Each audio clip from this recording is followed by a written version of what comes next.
মানুষের কৃতিত্বের বিশাল চিত্রকলায় একটি সত্য সকলের উপর দাঁড়িয়ে আছে। হ্যাঁ, মানসিকতা।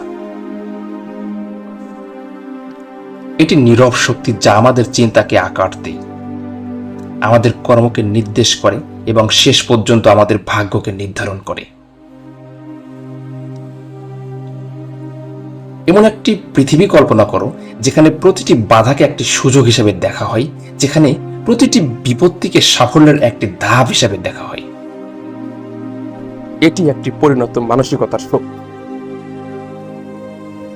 এটাই বিশ্বাস যে নিষ্ঠা ও কঠোর পরিশ্রমের মাধ্যমে আমাদের সক্ষমতা ও বুদ্ধিমত্তার বিকাশ ঘটানো যায়। পরিণত মানসিকতায় আমরা চ্যালেঞ্জগুলিকে সুযোগ হিসেবে আলিঙ্গন করি, প্রতিকূলতার মুখেও স্থির থাকি এবং কখনো শ্রেষ্ঠত্বের জন্য প্রচেষ্টা করা বন্ধ করি না। কিন্তু স্থির ও পরিণত মানসিকতা গড়ে তোলা কোনো সহজ কাজ নয়। এর জন্য প্রয়োজন সাহস, সংকল্প এবং নিজের প্রতি অটল বিশ্বাস।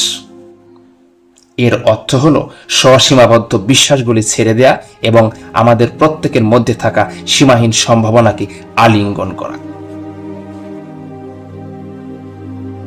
তাই বন্ধুরা, আমি তোমাদের অনুরোধ করছি, একটি স্থির, অটল, দৃঢ় ও পরিণত মানসিকতা গ্রহণ করো। তোমার শেখার এবং বেড়ে ওঠার ক্ষমতায় বিশ্বাস করো। সমুন্নতির সুযোগ হিসেবে চ্যালেঞ্জগুলিকে আলিঙ্গন করো এবং মনে রাখবে, আমাদের সীমাবদ্ধতাগুলোকে যেন আমরা শুধু নিজেদের ওপর স্থাপন করি।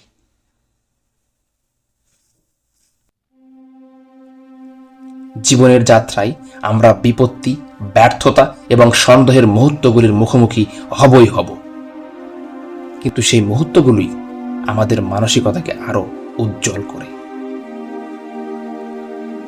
আমরা কি নেতিবাচকতা এবং পরাজয়ের কাছে নতি স্বীকার করব, নাকি আমরা উপরে উঠব, আগের চেয়ে আরো শক্তিশালী এবং আরো স্থিতিস্থাপক হব?